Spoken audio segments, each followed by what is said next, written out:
વજુ કાત્રોડિયા નામનો એક માણસ છે જે બિલ્ડર તરીકે ઓળખાય છે.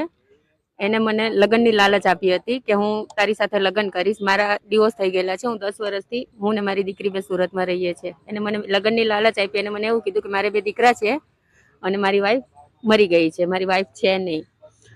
તમે અત્યાર સુધી તમારું ગુજરાન ચલાવવા માટે શું કરતા હતા? પાનનો ગલ્લો ચલાવતી હતી અને ત્યાં જ અમારા બંનેની મુલાકાત થઈ હતી. કેટલા વર્ષે સુધી તમારો સંબંધ ચાલ્યો? છેલ્લા 7 થી 8 મહિના અમારો સંબંધ ચાલ્યો અને મારા ગલ્લા ઉપર જ અમારા બંનેની મુલાકાત થઈ હતી. હું પાનનો ગલ્લો ચલાવું છું મારું ઘર ચલાવવા માટે.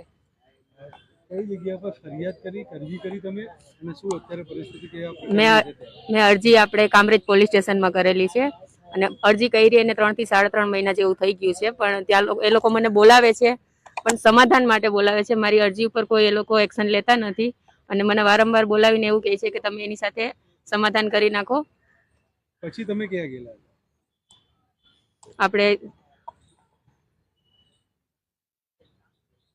રજૂઆત માટે ક્યાં ગયેલા હતા? પછી મેં વકીલ પાસે પણ ગઈ હતી અને વકીલને પણ મેં કીધું કે મારી સાથે આવી ઘટના બનેલી છે, તમે મારી હેલ્પ કરો અને આ કેસમાં મને ન્યાય અપાવો. કેવા પ્રકારના પુરાવા તમે રજૂ કર્યા છે કોર્ટમાં? મારી પાસે પેનડ્રાઈવ પણ છે, ફોટા પણ છે અને રેકોર્ડિંગ પણ છે. બધી વસ્તુ મેં પેનડ્રાઈવમાં નાખીને પોલીસ સ્ટેશનમાં પણ આપેલી છે. તમને ક્યારે ખબર પડી કે પત્નીનું મરણ થયેલું છે કે શું પરિસ્થિતિ? એ મને એમના મિત્ર હસ્તક ખબર પડી કે એમની પત્ની નથી જીવતી.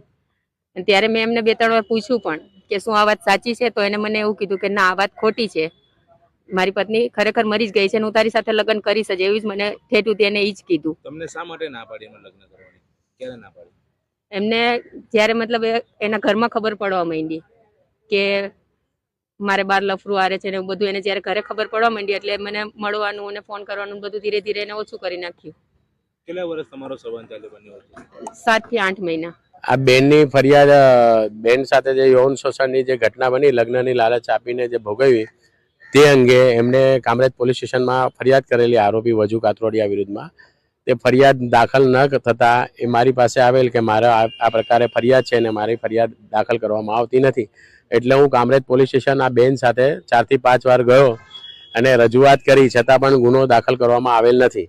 અને પુરાવા માંગ્યો તો બધા પુરાવા બી આપ્યા. વજુભાઈએ જે એમને ફ્લેટ ભાડા કરાર કરીને આપેલો એ સૌરાષ્ટ્ર ટાઉનશીપની અંદર C6 402 નંબરનો જે ફ્લેટ આપેલો તેનો ભાડા કરારની નકલ પણ આપી.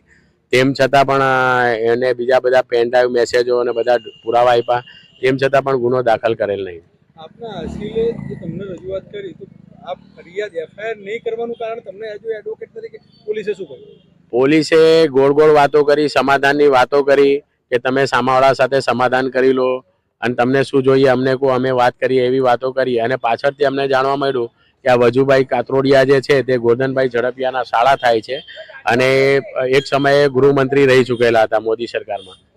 એટલે પોલિટિકલ બેકગ્રાઉન્ડ પણ એમનું મજબૂત છે અને પોતે બિલ્ડર પણ છે આરોપી.